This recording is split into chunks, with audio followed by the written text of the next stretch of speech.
Rosie O'Donnell and Ellen DeGeneres were once seen as two trailblazing figures in entertainment, both carving out space for LGBTQ+ visibility on television at a time when it was neither popular nor easy. Their connection, although not always front and center, seemed to carry an unspoken bond, shared experience, mutual respect, and an understanding of what it meant to be among the first openly gay women to command space in daytime television.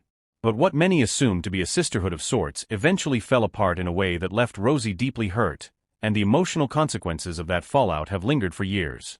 Rosie recently opened up about the strain and sadness stemming from her fractured relationship with Ellen, particularly recalling a moment that shifted everything for her.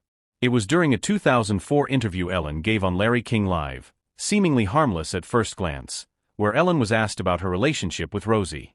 Ellen's response, "I don't know her," was so casually dismissive that Rosie was left stunned. It wasn't just about the words themselves, it was the context, the history, and the timing that made it sting so much. Rosie watched the interview live at home, lying in bed with her then-partner Kelly Carpenter. As Ellen uttered those four words, "I don't know her," Rosie remembers sitting upright in bed, asking out loud whether she'd misheard. But she hadn't. The moment was real, and the wound it created ran deep. Rosie would later say, "It hurt my feelings like a baby. It was really painful. I never really got over it."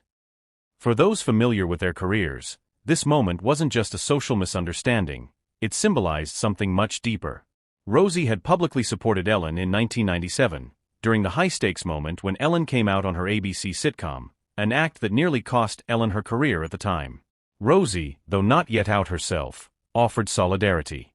Years later, when Rosie finally came out, she understood the pressures and scrutiny Ellen had endured and respected her bravery. So to hear Ellen, in a public and national setting, minimize or deny their connection left Rosie feeling erased.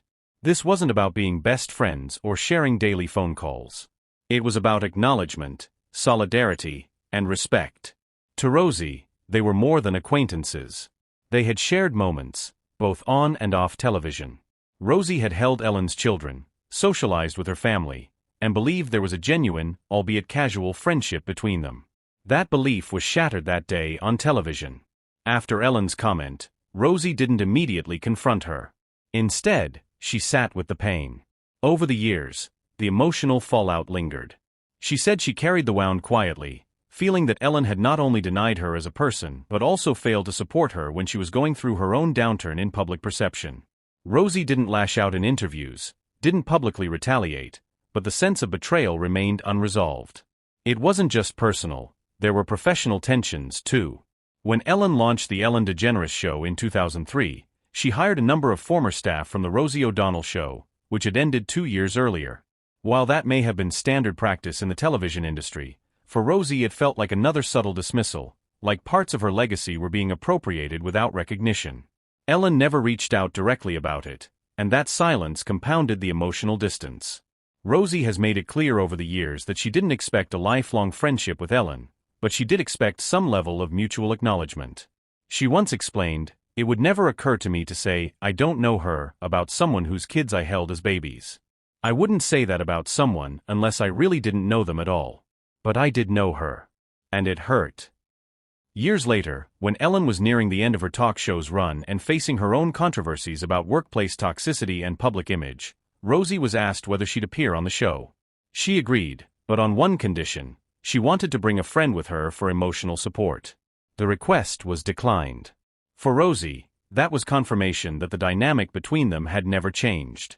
So she passed on the appearance. She said it didn't feel like a space where she was welcomed for who she was, not after all the history. But things shifted even slightly when Rosie publicly addressed the rift again in 2023 on Watch What Happens Live with Andy Cohen. After the episode aired, Ellen reportedly reached out to Rosie via text. According to Rosie, Ellen wrote something along the lines of, "I'm really sorry.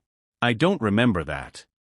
It wasn't a denial but rather a soft human response, a way of acknowledging the hurt, even if the memory wasn't as sharp for Ellen as it was for Rosie. Rosie accepted the message, but it didn't fix everything. "I remembered it so well," she said. "It's hard to believe someone doesn't remember saying that. But maybe they don't. I have no desire to trash her or keep it going. But it happened, and it hurt me." Her willingness to speak openly about the pain wasn't rooted in vengeance or spite, It was about giving voice to the complexities of human relationships, especially ones lived out under the scrutiny of the public eye. In 2025, when Rosie appeared in a candid interview with Us Weekly, she emphasized that while things were not fully healed, she wasn't holding on to bitterness. "There's still stuff in the past that we never resolved," she said. "But I don't want to be someone who fights with other gay women. That's not what I'm about. I wish her peace and love in her life. I truly do." That kind of emotional maturity isn't always celebrated in celebrity culture, where feuds and call-outs tend to dominate headlines. Rosie, however, has always approached conflict with a certain degree of transparency, even vulnerability. She hasn't erased the pain of the fallout with Ellen, but she also hasn't allowed it to define her. Interestingly, despite the tension, Ellen did show support for Rosie in mid-2025 during a political controversy where Rosie was threatened with citizenship revocation by former President Trump, a baseless threat, but one that drew national attention. Ellen reposted Rosie's statement, captioning it, "Good for you at Rosie." It was a simple gesture, perhaps performative, perhaps genuine, but it mattered. Their relationship today seems to sit somewhere in that murky space between estranged and cautiously respectful. They may never be close again. They may never fully reconcile. But they've both evolved. The pain, while still real for Rosie, has transformed into something quieter, more reflective. Rosie's story is not just about a celebrity falling out with another. It's about how we carry hurt, how we try to move on without revenge, and how forgiveness, even if partial or incomplete, can still be a step toward peace.